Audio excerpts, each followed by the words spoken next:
Salut Internet, c'est VHS et on se retrouve pour le 6e épisode de VCA Vidéo Créative. Aujourd'hui, on va parler d'importation de références et de loop modeling dans Blender. Cela étant dit, avant de commencer, je vous rappelle de liker, commenter, partager et de cliquer sur la petite cloche pour ne pas manquer les futurs épisodes. Cela dit, on va commencer par importer une référence dans le logiciel, chose qu'on n'a pas vue jusqu'à date, mais qui pourrait vous être utile pour faire des modèles personnalisés. Donc, pour ce faire, on va passer directement dans Add et on va choisir Image et on va sélectionner Référence juste en haut. Ce qui va nous permettre d'aller chercher. Là, j'ai pris une référence en avance pour la démonstration. Il faudra juste que je sois dans le bon dossier. Voilà. Juste ici. Add. Et vous remarquerez que par défaut, ça l'a mis perpendiculaire à la vue que j'avais. Donc, si jamais vous voulez vous simplifier la vie, la vie, je veux dire, si vous voulez vous simplifier la vie, vous pouvez vous mettre en vue de face en utilisant le raccourci clavier 1 sur le pavé numérique pour vous mettre en vue de face. Et là, je vais aller chercher mon image. Donc, image, référence, et je vais chercher celle que j'avais tout à l'heure. Donc, ça me donne ceci. Vous remarquerez que c'est Cusco de The Emperor's New Groove, avec l'apostrophe S. Donc, ici, la chose que je vais vouloir faire sera le mettre directement sur le sol. Donc, en ce moment, le mettre un petit peu plus haut. Et surtout, le centrer. En ce moment, il n'y a pas vraiment... Ce qui est un peu problématique avec ce personnage-là, c'est qu'il n'y a pas vraiment de vue de face, mais on va devoir malheureusement l'interpréter un petit peu. En ce moment, il est directement placé au centre de ma scène. Moi, je voudrais qu'il soit devant mon cube, déjà. Mais maintenant, avec Blender, avant c'était un problème, il fallait tout le temps le placer au bon endroit dans la scène. Maintenant, je peux le mettre n'importe où. Donc, si je le mets derrière mon cube, je le mets en vue de face, je peux aller dans les propriétés de mon image et le mettre en From. Il va apparaître devant mon cube, même s'il est derrière. Mais ce n'est pas tout. On peut aussi jouer sur sa transparence. Donc, on le met en opacité, disons, autour de 0.3 et on devrait avoir quelque chose d'à peu près correct. Maintenant, pour l'échelle, première chose à savoir, c'est que un personnage, un personnage.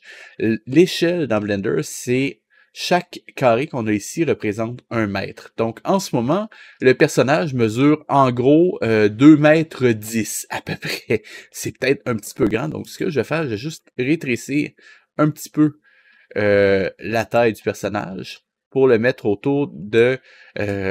généralement, pour un personnage masculin, on va dire autour de 1,80 m. Cependant, connaissant le film, Cusco est relativement petit comparativement à son compagnon Pacha, donc on va le mettre autour d'1,60 m à peu près. Je le dis à vue de nez, c'est pas grave, c'est pas hyper précis. Et habituellement, ce que j'essaierais de faire, ce serait de le centrer vraiment sur la ligne centre. Cependant, comme le personnage est vu légèrement de profil, on va le tasser juste un petit peu et on va adapter un petit peu le personnage au moment de la modélisation. Ça devrait le faire. Cela dit, évidemment, le personnage n'est pas juste vu en vue de côté. On va le mettre aussi en vue je reprends. Le personnage n'est pas juste vu de face, il est en vue de côté aussi. Donc, on va se mettre en vue de côté. On va juste dupliquer notre image plane, la tourner à 90 degrés, le mettre en vue de côté et aller. Quoique, en ce moment, comme je suis en vue de droite, je préférais qu'il soit flippé horizontalement. Donc, ce que je peux faire, normalement, je peux moins 1. Ce qu'il me laisse faire. Ah, ce serait mieux comme ça, oui. Donc, si je fais SY-1, donc scale en Y en -1, je peux faire un flip horizontal et juste aller placer le personnage en vue de côté, juste ici. Donc, j'essaie de le centrer sur ma scène encore une fois. Et là, avant de commencer la modélisation, ce que je veux faire, c'est juste m'assurer que mes références sont bien hors de mon chemin. Et Je vais juste faire un petit test en qu'à être. Est-ce que... Ouais, ça devrait être bon. Donc, vue de face, c'est bon. Vue de côté, c'est bon. Première chose à savoir, si vous modélisez un personnage en vous basant sur un concept 2D, vous aurez systématiquement des différences. C'est pour ça que je n'ai pas trop peur de m'éloigner d'une référence qui est un petit peu de profil. De toute façon, je vais devoir l'adapter dans tous les cas, donc tant que j'ai ma référence quelque part, je vais pouvoir travailler. Ce que je vais vous montrer aujourd'hui, cependant, c'est pas nécessairement la seule façon de travailler. En modélisation, il y a en gros deux workflows principaux qu'on peut utiliser. Le loop modeling, entre guillemets, c'est ce que je vais vous montrer aujourd'hui, et l'autre, c'est de travailler en sculpt. On va vous montrer ça dans quelques semaines. Je vais d'abord vous montrer les bases du shading, mais pour ce qui est du sculpting, pardon, ça va être quelque chose qui est beaucoup plus intuitif que ce qu'on va voir maintenant. Mais les deux façons de travailler sont également fonctionnelles. Donc, la première, celle que je montre aujourd'hui, on va commencer par faire une topologie acceptable sur un visage ou sur un personnage complet dans ce cas-ci, et ensuite on va rajouter des détails en utilisant du sculpt. L'autre façon de travailler, on va plutôt travailler la sculpture numérique, autrement dit, on va pas s'inquiéter avec la topologie du visage ou du personnage, et on va mettre tous les détails directement dans le sculpt, et ensuite on va refaire une topologie par-dessus. Personnellement, je préfère travailler avec du loop modeling parce que ça me donne une base qui est nette sur laquelle je peux travailler. Et je garde la partie le fun, entre guillemets, pour la fin. Donc, évidemment, je vous préviens tout de suite que je ne ferai pas le personnage au complet. Pourquoi? Parce que ce serait excessivement long et ce serait peut-être digne de faire une série de vidéos en soi. Tandis que là, je veux juste vous présenter les concepts de base. Cela étant dit, avant de commencer la modélisation de mon personnage, je vais juste m'assurer que mes références sont compatibles les unes avec les autres. Première chose, je vais donc prendre le cube, le monter au niveau du visage, parce que je commence la modélisation tout le temps par le visage, et c'est sur ça qu'on va se concentrer aujourd'hui. Et ce que je vais faire, je vais juste m'assurer que mon cube a la même hauteur que le visage du personnage. Je vais vraiment jusqu'au haut des cheveux et au menton pour l'instant. Ça va être correct pour la démo. Pour placer mes références. Ensuite, je vais en vue de côté avec 3 sur le sur le pavé numérique. Mais vous remarquerez qu'en ce moment, déjà, petit problème. Le menton correspond, mais le haut du crâne ne correspond plus. Encore une fois, on compare. Il y a un petit problème. Donc là, va falloir que j'ajuste cette problématique-là, en fait, que j'ajuste ma référence de côté pour m'assurer que le haut de son crâne arrive en haut pour que mes deux références soient compatibles l'une avec l'autre. Donc, je vais juste le scaler, le redescendre et juste m'assurer que le menton arrive toujours au bas et que le haut du crâne arrive en haut de mon cube, juste pour m'assurer que mes deux références soient à peu près compatibles. Voilà, ça a l'air correct. Cependant, vous remarquerez que, ce faisant, le bas du personnage ne correspondra plus nécessairement d'une vue à l'autre. Quoique, il y a de l'air quand même relativement correct. Falloir voir, en fait, on le verra probablement pas parce que je vais pas me rendre jusqu'à la fin de la modélisation sur celui-là. Mais, normalement, je replacerai probablement mes références au moment d'attaquer le corps. Donc, juste vous prévenir, pour l'instant, on se base seulement sur la tête. Pourquoi on commence toujours par la tête? Simplement parce que souvent, ça va être la base pour les proportions du personnage. Donc, c'est une bonne pratique de commencer par la tête. Cela étant dit, ce que je vais faire, maintenant que c'est fait, je vais me débarrasser de mon cube qui a été tout scalé et je vais m'en refaire un qui est neuf. Voilà qui est fait. Et maintenant, je vais juste aller le replacer rapidement en vue de côté, mais cette fois-ci en me mettant en mode edit pour garder l'origine de mon cube bien au centre de ma scène. Et je vais juste aller placer grosso modo mon cube au niveau de mon personnage. Donc, je vais juste placer le coin du cube juste ici au niveau des sourcils, en fait la jonction entre les sourcils et le nez. Il n'y a pas de règle spécifique de ce côté-là, c'est juste par là que j'aime commencer habituellement. Et une fois que c'est fait, je me remets en vue de 3D. Et je vais juste aller supprimer les parties de mon cube que je n'ai pas de besoin d'utiliser. Donc en ce moment, ça me garde en gros deux faces, celle d'en haut et celle de face. Et je supprime les autres. Mais ce n'est pas tout. Je vais maintenant aller sélectionner mon loop tour et je vais supprimer la moitié de mon cube. Pourquoi je supprime la moitié de mon cube? Théoriquement, quand je fais de la modélisation d'un personnage, je m'attends à ce que le personnage soit à peu près symétrique d'un côté et de l'autre. Bon, dans les faits, habituellement, les personnages sont rarement 100% symétriques droite-gauche. On va tout le temps mettre un petit peu d'imperfection à quelque part pour les rendre un peu plus humains, un peu plus intéressants. Cependant, quand on fait le base mesh, la forme de base, si vous préférez, on va le faire symétrique, ça va nous sauver beaucoup de travail. Et ensuite, une fois que le personnage va être complètement terminé, là, on pourra ajuster un petit peu la forme pour lui donner un peu plus de personnalité. C'est ça, justement, qu'on ferait normalement avec le sculpt. Donc, cela étant dit, si je sélectionne juste ce edge-là, donc celui qui est le plus éloigné ici, je me remets en vue de côté, je peux maintenant aller le replacer juste ici. Même chose avec celui-là. Là, juste pour me partir. C'est la partie la plus longue, en fait. Après ça, ça se fait quand même la plus longue. Quand je prépare mes modélisations de personnages et que je travaille de cette façon-là, la partie que je trouve la plus longue est plate parce que le reste, c'est quand même relativement, entre guillemets, le fun. Dans le sens que c'est comparable un petit peu à des sudoku en termes comment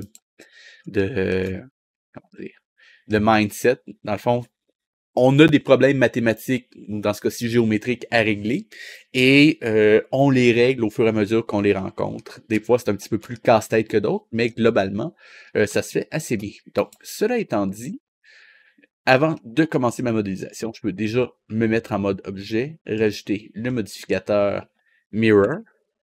Voilà, je t'avais dit la semaine dernière qu'on en reparlerait, le voilà. Donc maintenant, chaque fois que je vais modifier mon mesh, il va se mettre à jour de l'autre côté. Comme ça, j'aurai pas de besoin de me casser la tête avec l'autre moitié de mon personnage.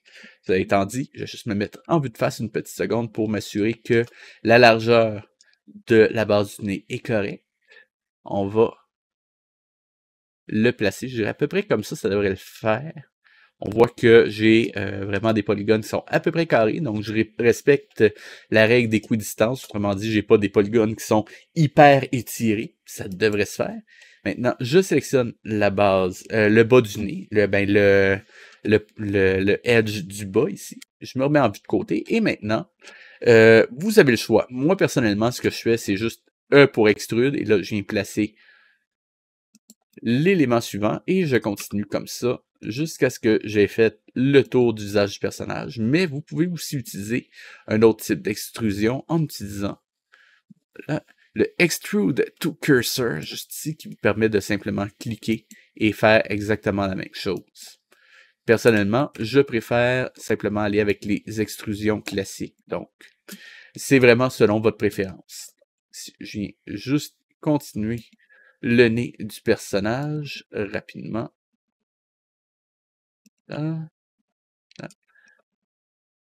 Déjà, on va rencontrer une caractéristique un peu spéciale ici. C'est rare qu'on a un personnage qui a un nez aussi, comment je dirais, droit, entre guillemets. Donc, dans ce cas-ci, je vais juste y aller pour le mieux, sans trop me casser la tête. Si je zoom out, on voit que la bouche vient vraiment faire un espèce d'arc ici, donc on va essayer de garder ça, mais on va garder quand même une certaine épaisseur pour les lèvres ici, juste pour garder justement en tête que c'est un personnage 3D qui sera pas nécessairement 2D au final. Donc, faut quand même garder ça en tête. Et là, la particularité au moment de faire la bouche ici, il y a un petit truc que je vais vous donner. Ça va avoir l'air un petit peu bizarre sur le coup, mais faites-moi confiance, ça va avoir du sens. Donc, ce que j'aime faire, c'est simplement aller faire une extrusion, l'amener vers l'arrière, comme ceci. Là. Une autre extrusion, je l'amène vers le haut. Et une dernière où est-ce que je ramène pour commencer à faire la lèvre du bas. Juste me remettre une petite seconde. Juste essayer de m'aligner à peu près sur Le edge ici, je vais juste une petite seconde. Juste replacer ça à un endroit un peu plus logique. Et allez, ensuite resélectionner celui-ci. Voilà. On va continuer. Donc, encore une fois, il va y avoir des adaptations à faire sur un personnage comme ça. J'en suis entièrement conscient. Et je vous invite à l'être aussi si jamais vous attaquez de la modélisation. On va se rendre jusqu'à son cou. Et ensuite, on va aller faire le haut de son visage de la même façon. Voilà, comme ceci. Donc, avant de passer au haut de son visage, je vais vous expliquer ce que j'ai fait avec la bouche. Normalement, les deux lèvres ne sont pas jointes l'une avec l'autre. Sinon, on ne serait pas capable d'ouvrir la bouche. Quoique, à écouter certaines personnes parler dans la sphère politique, ce serait peut-être pas plus mal. Plus sérieusement, dans ce cas-ci, j'ai donc fait un espèce de simple triangle. En fait, c'est un triangle qui me permet simplement d'aller effacer les 3 polygones que j'ai fait ici.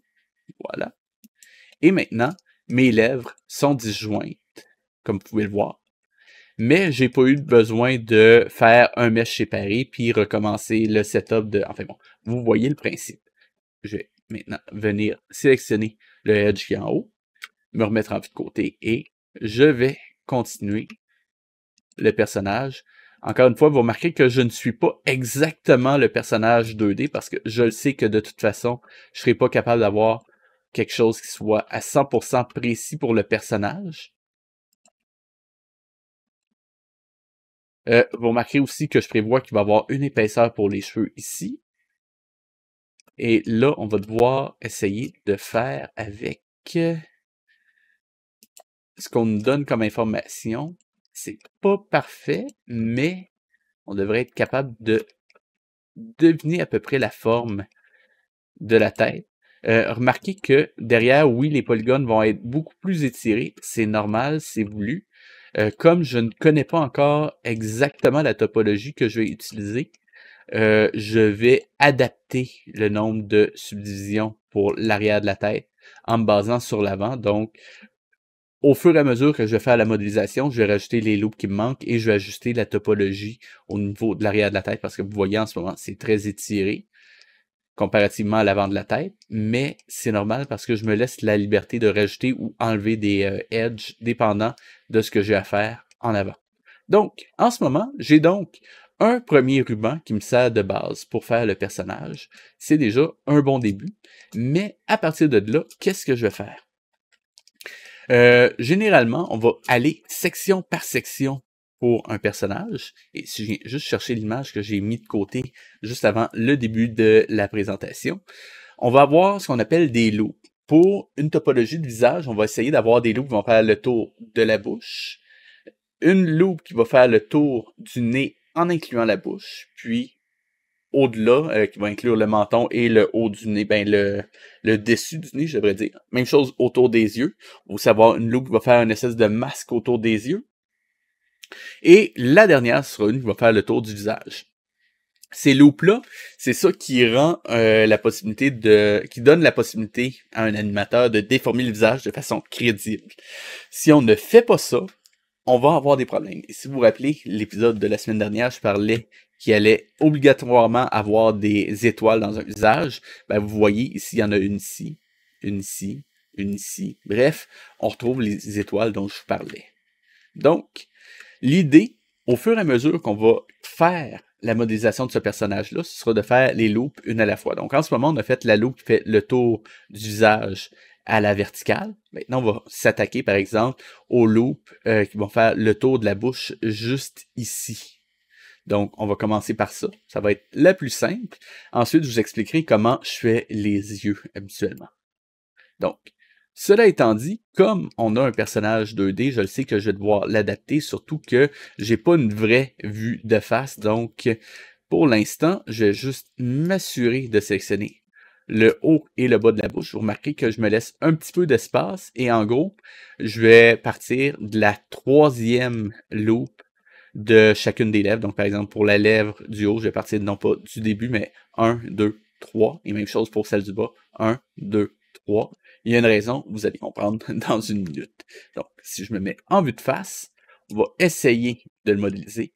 Habituellement, quand on modélise un personnage, on va pas lui mettre nécessairement une émotion. Cependant, comme la démonstration ici, mon personnage sourit, on va essayer de respecter ça, simplement pour que je puisse vous expliquer comment adapter votre modélisation à vos références. Vous allez voir qu'on va rapidement avoir des problèmes avec ça, mais je m'y attends. Donc, première chose, en vue de face, je vais juste faire une extrusion et aller placer la commissure des lèvres au bon endroit. Donc, je vais vraiment à l'œil en ce moment. Donc, pas de besoin d'être trop précis parce que de toute façon, vous allez voir, on va les bouger énormément. Donc, vraiment, je viens juste m'assurer que mes deux côtés soient compatibles et je viens fermer ma loupe avec un polygone ici. Donc, celui-ci va me permettre de bouger l'ensemble de mes lèvres d'un coup et je vais maintenant aller l'adapter en vue de côté. Donc, on voit que la bouche va environ jusqu'ici et déjà, on voit un problème. En vue de face, la bouche est au bon endroit, mais en vue de côté, elle est trop basse. Donc, là, il va falloir que je décide, est-ce que je me base sur la vue de face, sur la vue de côté, ou je fais un entre-deux. On va se baser sur un entre-deux. C'est pas nécessairement le meilleur choix, mais on a comme on n'a pas encore beaucoup de polygones, on peut se permettre de faire quelque chose d'un peu plus tentatif. Cependant, avant de continuer, ce que je vous recommanderais de faire systématiquement, c'est toujours prendre le temps d'aller voir ce que ça donne en 3D. Et là, on se rend compte qu'il y a peut-être éventuellement un certain problème parce que le personnage a de l'air d'être complètement aplati latéralement. Donc, peut-être que ce sera un petit peu trop aplati. Peut-être pas, on va voir, mais on va garder ça à l'œil au fur et à mesure qu'on travaille. Cependant, ce que je peux dire, c'est que ce polygone-là, il n'y a pas une forme très confortable, on va le dire comme ça. Donc, je vais essayer de le replacer un petit peu pour qu'il fasse du sens en 3D. Et je vais pas nécessairement juste me baser sur mes références 2D, sinon je risque d'avoir des mauvaises surprises. Donc, cela étant dit, maintenant que j'ai ça, c'est à peu près correct. On va maintenant aller placer rapidement la forme de la bouche pour avoir un sourire et non pas juste un espèce de polygone bizarroïde qui va dans une seule direction. Donc, petit truc pour ça, ce que vous pouvez faire, c'est simplement vous rajouter deux edge loops très rapidement, en haut et en bas. Donc, comme ça, et comme ça. On peut refermer ça. Et maintenant, normalement, ces deux polygones-là, ceux que je viens de rajouter au centre, ont déjà le bon angle. Il suffit juste de les replacer un petit peu en bas pour avoir déjà un arrondi à peu près correct. Et là, je me rends compte que je pourrais peut-être mettre la bouche un petit peu plus large comme ça. Donc, ça va juste me forcer à rebouger ça un petit peu latéralement comme ça. Juste pour essayer d'avoir quelque chose d'un un petit peu plus large tant qu'à être, comme je voyais tantôt que c'était trop pincé. Donc, on va en profiter. Là. On va revoir ce que ça donne. Quand même pas trop mal. Je vais aussi en profiter pour celui-là, juste le remettre un petit peu plus en avant parce que normalement, on a l'arrondi des maxillaires supérieurs et inférieurs. Donc, si vous prenez vos doigts et que vous les passez sur votre bouche en haut, vous allez sentir la forme de vos dents qui font littéralement une espèce de cylindre. Donc, on va essayer de reproduire ça un petit peu. Voilà. Et je vais en profiter aussi pour essayer de dépincer cette partie-là. Une petite affaire. Voilà. Même chose ici. Voilà. Là. Un petit peu plus par là. Je pense que ça commence à être à peu près correct. Donc, si vous vous rappelez, j'avais dit que j'avais volontairement décidé de sauter les deux premières pour commencer à la troisième. C'est maintenant que ça va avoir un impact. C'est que si je sélectionne juste celle de l'intérieur ici, je peux maintenant aller faire la forme de la bouche, de l'ouverture de la bouche comme ça.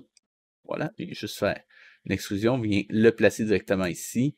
Je vais juste aller le remettre au bon endroit en 3D, donc je le replace juste là. Voilà.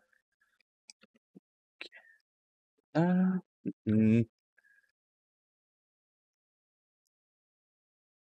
Très rapidement. Voilà. L'avoir à peu près au bon endroit. Encore une fois, n'hésitez pas à regarder dans la vue 3D et ne vous basez pas uniquement sur la vue 2D. Vous allez avoir de mauvaises surprises. Quelque chose comme ça.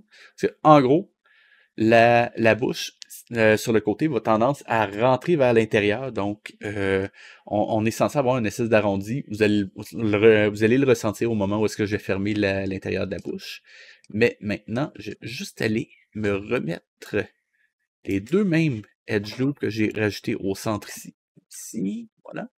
Et un en bas, même chose.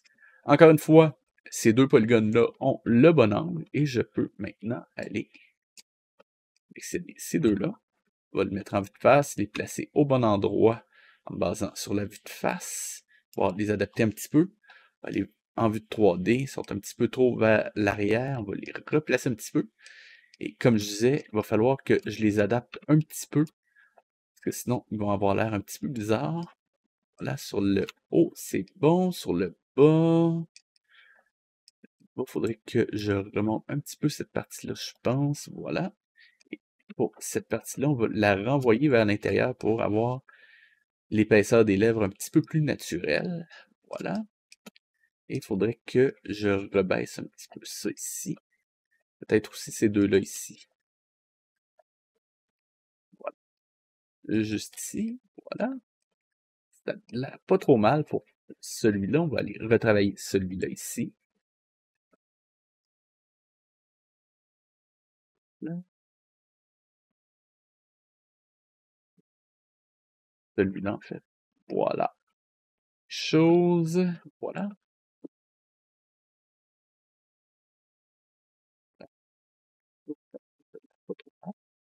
Et on va aller fermer la loupe de ce côté-ci. Là, et juste aller corriger un petit peu ça ici, qui est une petite affaire trop pincée. Juste comme ça devrait le faire. Et ce qu'il y a de merveilleux maintenant, comme j'ai juste un edge loop tout le tour, voilà, juste désélectionner les deux extrémités, faire CTRL-E, Bridge, Edge Loop, voilà, et ça remplit l'intérieur. Donc, j'ai même pas eu besoin de me casser la tête de ce côté-là, que j'ai terminé la première série de loops autour de la bouche du personnage. Là, ça, je pense que je peux le mettre un petit peu plus comme ça. Je pense que ça le fait. Donc ça, ce serait pour la bouche. Donc déjà, on commence à bien sentir la forme du personnage. Il y en a plusieurs qui aiment aussi prendre le temps de faire un edge qui vient faire le tour de la tête. Donc on va le faire parce que ça permet de bien sentir la forme du visage du personnage très rapidement. Donc là, je vais juste très rapidement esquisser. Et là, encore une fois, on garde en tête que comme le personnage est pas réellement en vue de face, il faut que j'adapte un petit peu, mais globalement, quelque chose comme ça. Évidemment, comme vous voyez, toujours se baser sur la vue de face. En fait, ce que je vais faire, juste changer d'idée très rapidement, et ce que je vais faire, je vais juste enlever toute cette partie-là ici que j'ai faite. Voilà. CTRL-Delete pour juste dissolve les edges, et ce que je vais faire, je vais juste aller placer l'extrémité ici au bon endroit, juste, voilà. Comme je disais, ce qu'il y avait d'intéressant ici, c'était de pouvoir justement rapidement rajouter ou enlever des edges au besoin. Ici, ben justement, je peux en rajouter un sans que ça me pose trop de problèmes et sans que ça me prenne trop de temps. Et donc, compléter ça ici. Et je vais maintenant mettre le nombre minimal de edge pour reproduire la forme du visage. Pourquoi le nombre minimal? Simplement parce que je ne sais pas encore exactement ce sera quoi la topologie de mon visage. Donc, je veux essayer de me garder le plus de liberté possible. Donc, je mets vraiment le nombre minimum de edge pour avoir une idée à peu près correcte de la forme du visage. Et déjà, on se rend compte que 2D et 3D, ça marche pas exactement pareil ici. Donc, ce que je vais faire très rapidement, je vais juste essayer de corriger ça rapidement. Donc, ça, évidemment, c'est pour l'instant à peu près à l'œil.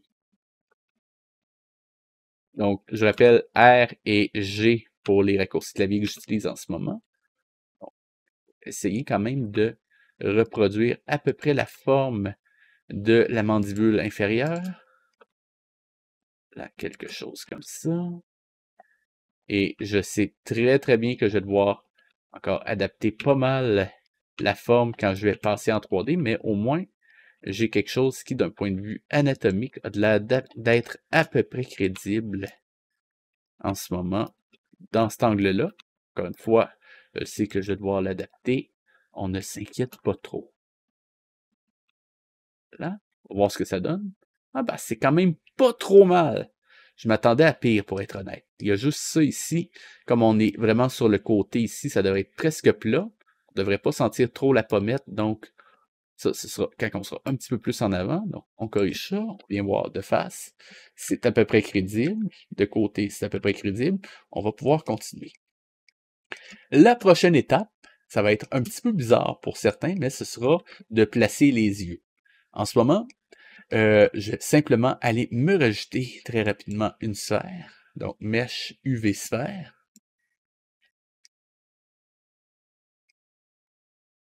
Voilà.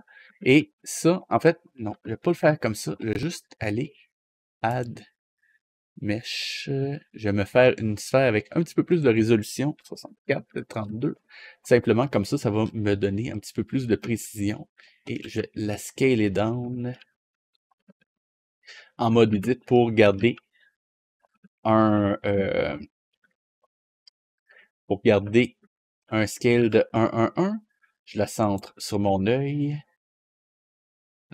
Gardez en tête que les yeux d'un personnage 2D, c'est tout le temps une partie excessivement chiante adaptée en 3D. Pourquoi? Parce que généralement, ils sont pas cohérents d'un côté et de l'autre, d'un côté par rapport à l'autre. Et en plus, juste pour faire exprès, généralement, si on se base purement sur leur taille apparente dans le concept art, ils vont tout le temps être trop grands pour la taille de la tête. Donc, soyez pas surpris.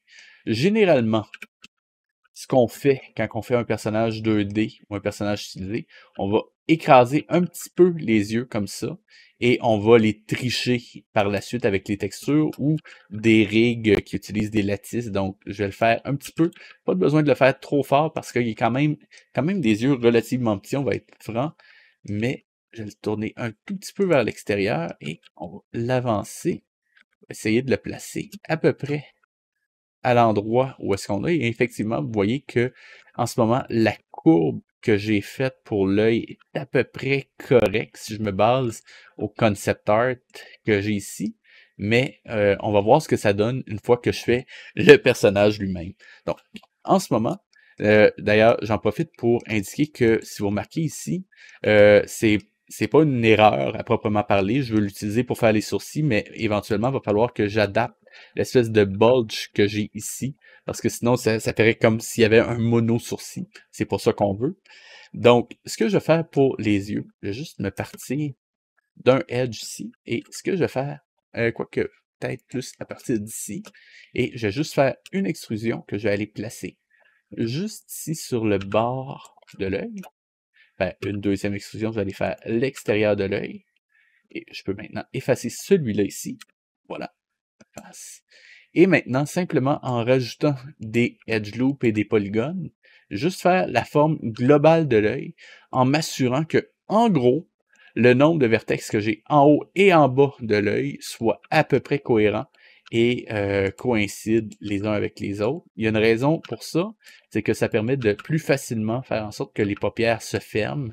Donc, je vais juste aussi pincer un petit peu les coins de l'œil. Donc, c'est pas nécessairement tout le temps une bonne idée, mais je pense que dans ce cas-ci, ça marcherait assez bien pour le personnage, juste pour avoir un côté un petit peu plus, comment je dirais ça?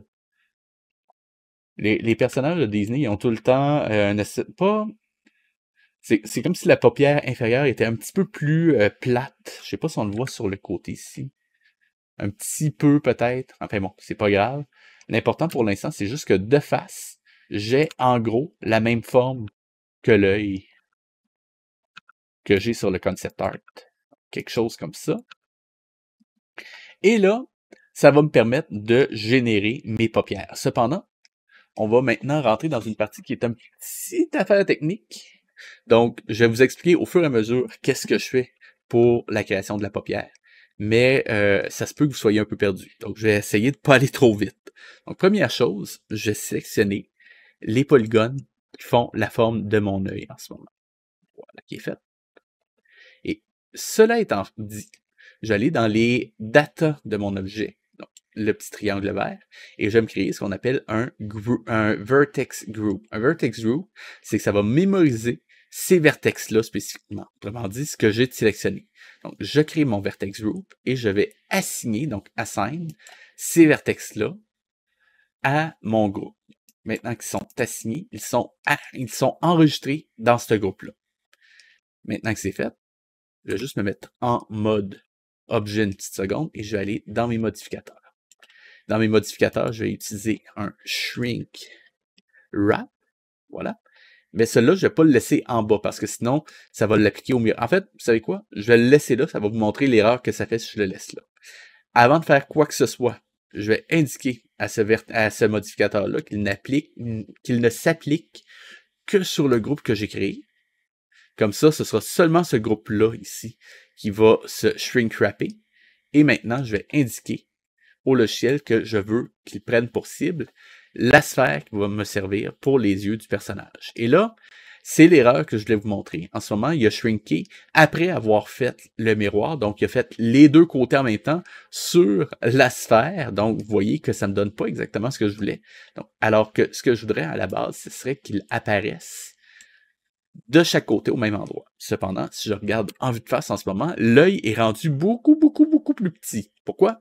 Simplement parce qu'il se base sur la normale, donc une direction à 90 degrés perpendiculaire à mes polygones, de chacun de mes polygones. Alors que en ce moment, je me suis basé sur une orientation directement vue de face, sans perspective. Donc, ce que je peux faire, au lieu de le laisser le faire en me basant sur la normale, donc wrap method ici, nearest surface point, ce que je vais faire project, et je vais le projeter à partir de l'axe, si je regarde, Y, donc l'axe vert qui est ici. Je vais donc sélectionner le Y. Et maintenant, je peux, si jamais ça ne marche pas, activer aussi négatif, peut-être que vous l'avez fait à l'envers et que vous aviez travaillé dans l'autre direction. Donc, juste au cas où, j'aime cocher les deux. Généralement, le positif, ça marche, mais si jamais ça ne marche pas, essayez de cocher négatif, ça peut régler le problème. Et si je regarde maintenant, il a gardé la même taille, la même forme, bref, il est correct. Le seul problème, c'est que si je regarde de côté, oh là là, c'est plus la même forme d'œil.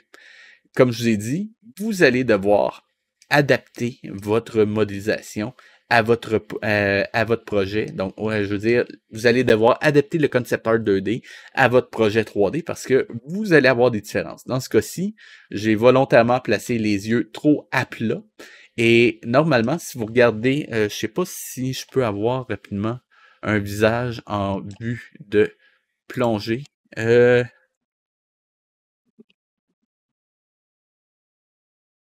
Très rapidement, je ne sais pas si je peux en trouver. Peut-être ici. Vous voyez qu'il y a quand même un léger angle sur les yeux, mais contrairement au personnage de dessin animé 2D, l'angle il n'est pas énorme. Donc, on peut tricher puis le mettre un peu plus fort, mais si on y va trop fort, on va avoir l'impression que les personnages ont des yeux d'écureuil de chaque côté de la tête. C'est pas nécessairement la meilleure idée à avoir. Mais je vais quand même essayer de faire un essai d'entre-deux pour avoir quelque chose de crédible. Donc, juste tourner légèrement l'œil vers l'extérieur, de m'assurer que vue de face, il ne sort pas de la tête. Je le tourne, le remettre une petite affaire comme ça devrait être bon. Et maintenant, si je reviens voir ce qu'il me donne, vue de face, ça se tient encore, et vue de côté, j'arrive à avoir un petit peu plus de forme. Peut-être que je peux le tricher encore un tout petit affaire de plus. Mais ce sera difficile d'avoir vraiment plus que ça, je pense. Donc, regardez comme ça. Vu de côté, ça va être correct. C'est pas parfait, mais comme je vous le disais, si j'essayais d'avoir vraiment la même forme, là, je vais le tricher vraiment au maximum, juste pour vous montrer ce que ça donne. Et vous allez comprendre qu'est-ce que je veux dire. Donc, si je reprends ça, 3. Donc, déjà, là, de côté, ça commence à être vraiment bizarre, mais regardez ce que ça donnerait. Je sais pas si vous le sentez, mais vu de côté, on a vraiment l'impression qu'il y a des espèces d'yeux d'écureuil renfoncés. Et d'ailleurs, ça m'amène au prochain point. 90% du temps, quand vous allez faire un personnage 2D en 3D, les yeux vont être trop renfoncés dans la tête. Donc, n'hésitez pas à ravancer un petit affaire les yeux vers l'avant. Donc, je vais juste revenir un petit peu en arrière pour avoir quelque chose d'un peu plus raisonnable. N'hésitez pas à ramener un petit peu les yeux un par en avant. Au moment d'avoir le résultat final, vous serez heureux d'avoir fait ça. Donc, maintenant que j'ai ça qui est à peu près correct, je vais juste aller retoucher un petit peu la forme parce que des fois, on se rend compte que c'est pas tout à fait ça, ou qu'on peut avoir peut-être un petit affaire plus de résolution. Par exemple, je pense que ça ferait pas de mal si je rajoutais quelques vertex de plus. Pour l'instant, c'est vraiment juste la forme des vertex extérieurs qui compte. Pour les autres, c'est pas super important. Ils vont disparaître dans une seconde, vous allez voir. Et normalement, je devrais avoir mis à jour aussi mon groupe, j'espère. Sinon, il va falloir que je les rajoute. Ça, je peux le mettre une petite affaire plus bas, par exemple. Voilà, comme ceci. Et ce que ça me donne, il y a peut-être juste ici qui est un petit peu bizarre, donc je vais essayer de... Ici. Ah, et d'ailleurs, vous pouvez aussi faire ça comme ça. Et oh, voilà. Comme ça, vous allez avoir la forme directe de l'œil en 3D. Comme ça, vous pouvez plus facilement l'adapter aux besoins. Donc là, je pense qu'on a quelque chose qui est quand même pas trop mal. Et une fois que c'est fait, je me remets en mode objet et je viens ici, Apply. Voilà. Comme ça, j'ai la forme et je peux déjà faire très rapidement une sélection de tout le tour de mon œil. Comme ça. Et je vais juste extruder vers l'avant. Comme ça. Petite affaire sur le côté. Le scale un petit peu en taille. Voilà. Pour faire l'épaisseur de la paupière. Voilà. Et en vue de face, je refais une extrusion. Scale. Et là, je viens juste utiliser ça pour placer très rapidement la forme de l'intérieur de l'arcade sourcilière, comme ça. Et ça va me permettre de faire toute cette partie-là d'un seul coup. Voilà. Attention parce que la pommette a tendance à être un petit peu par-dessus. Donc, ici, on essaye de pas trop aller vers le bas. D'ailleurs, la paupière inférieure est toujours un peu plus pincée que celle d'en haut. Et le plus pincé, c'est vraiment le coin de l'œil ici. Parce qu'il faut prévoir aussi qu'on va avoir le nez qui doit se joindre au reste. Donc, juste le remettre un petit affaire plus bas ici parce que je ne veux pas faire le sourcil, c'est vraiment la base de l'œil que je fais et non pas ça. Et pour le reste, on pourra smoother le reste après. Donc là, il me reste juste à effacer les polygones que j'ai faits à l'intérieur de l'œil. Pour ça, je ne me casse pas la tête, je vais juste me mettre en isolation, barre oblique au clavier, et là, j'ai juste à sélectionner les faces que j'avais juste ici. Voilà. Et on les enlève, delete au clavier, face. Et on a déjà la forme. Et vous remarquerez que, encore une fois, je me retrouve avec des problèmes qui n'étaient pas prévus nécessairement. Si je me mets en vue de côté, on sort de l'isolation. Là, l'œil sort du visage, donc on doit évidemment aller corriger ça rapidement. Gardez en tête que ça, c'est censé être un peu l'équivalent du niveau du front, entre guillemets, en termes de profondeur. Mais il y aura quand même des détails à rajouter, donc on n'a pas trop peur de ce côté-là. Ça, c'est censé être renfoncé derrière. Même chose pour celui-là.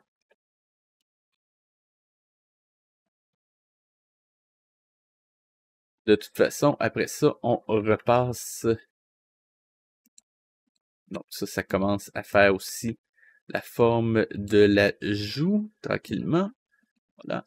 Et évidemment, toujours retourner voir en 3D ce que ça donne, parce que sinon, vous allez avoir de mauvaises surprises. Voilà, donc ça, un petit peu plus comme ça. Là. Et gardez en tête qu'en ce moment, on n'a pas encore fait l'intérieur de la paupière, c'est vraiment juste l'extrémité du contour des yeux. La paupière, on va la faire tout de suite après. Quelque chose comme ça. Faire moins ici, voilà, un petit peu plus ici. Voilà. Donc, ça devrait être pas trop mal. On retourne voir de face.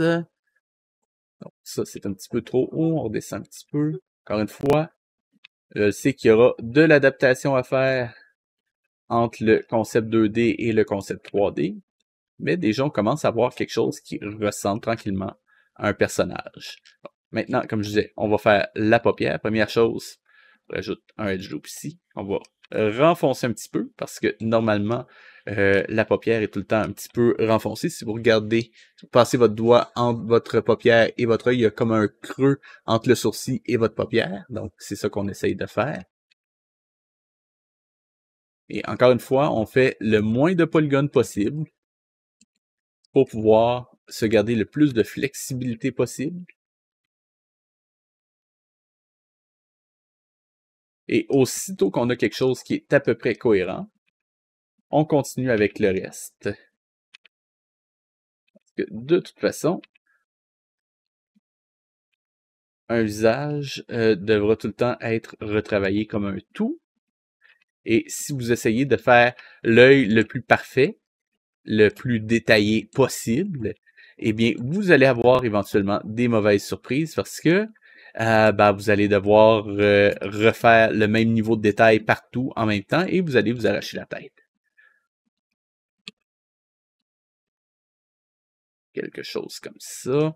C'est trop par en arrière. Essayez de ramener ça par en avant un petit peu. Là.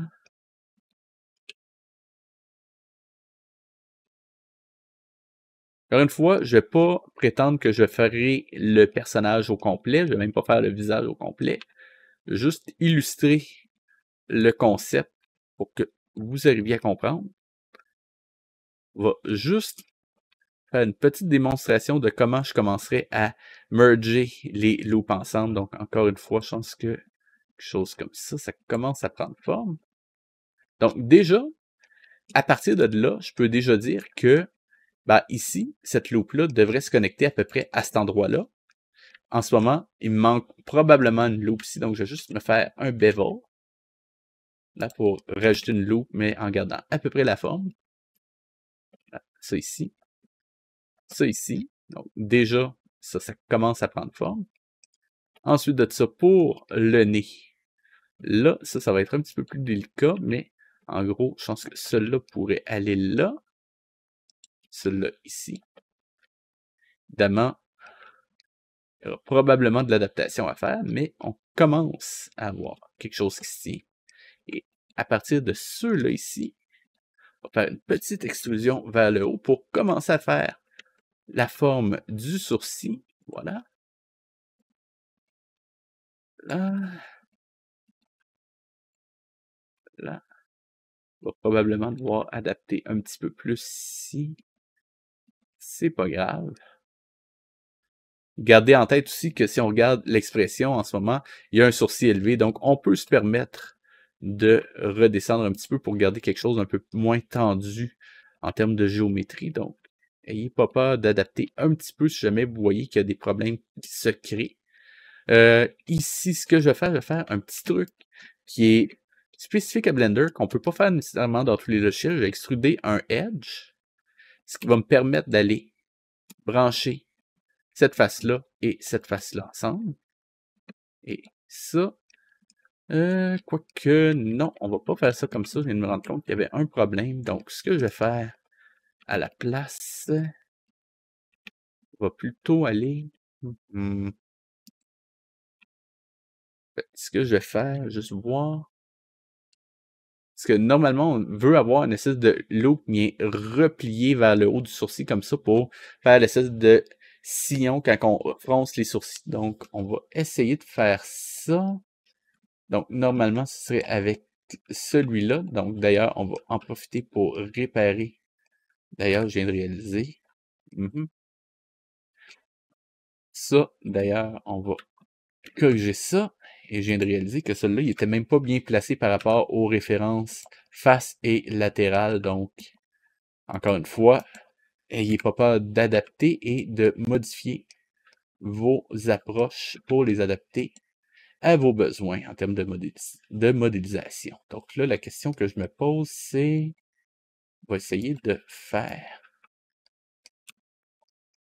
Là, en ce moment, c'est vraiment tentatif ce que je fais, mais ça peut valoir la peine d'essayer. Donc, ça, ça,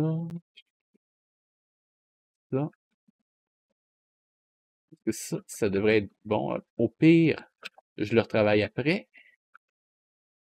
Ouais, on a un pôle ici, mais comme je disais, c'est souvent inévitable, donc ça peut le faire pareil. Ça, normalement, ça devrait être un petit peu plus pincé ici. Donc, comme je disais, vraiment un peu en mode sudoku, il y a des problèmes géométriques, on les règle tranquillement, au fur et à mesure. Donc ça, ce sera vraiment trop, on va enlever ça. Mais je crois que vous avez compris le principe. Donc, une fois que vous avez fait une loupe, vous commencez à les remplir. Et donc, juste un autre exemple ici, on peut très facilement commencer à remplir le bas du visage pour aller faire le menton. Et regardez ici, en ce moment, je me retrouve avec une situation où est-ce que j'ai 1, 2, 3, 4, 5 loupes. Donc, on va juste aller rajouter ces 5 loupes-là ici. On va commencer par 3, non, 2, juste pour aller faire l'arrondi du visage, pour commencer. Là, le gonfler une petite affaire, voilà qui est fait. Donc, ici, il m'en manquerait une. Juste la ramener un petit peu vers l'intérieur pour faire une espèce de courbe un petit peu. Et là, on vient remplir ça ici. Là. Celui-là, ici. Ça marche. Ça ici, il en manquerait une, deux. Ouais, il m'en manquerait deux. Donc, on va commencer par une. Voilà. Et celle-là, on va l'enlever pour l'instant. On va rajouter l'autre juste ici. Probablement la partie la plus plate du visage ici. Pour ce personnage-là. On va sans trop de difficulté. Voilà.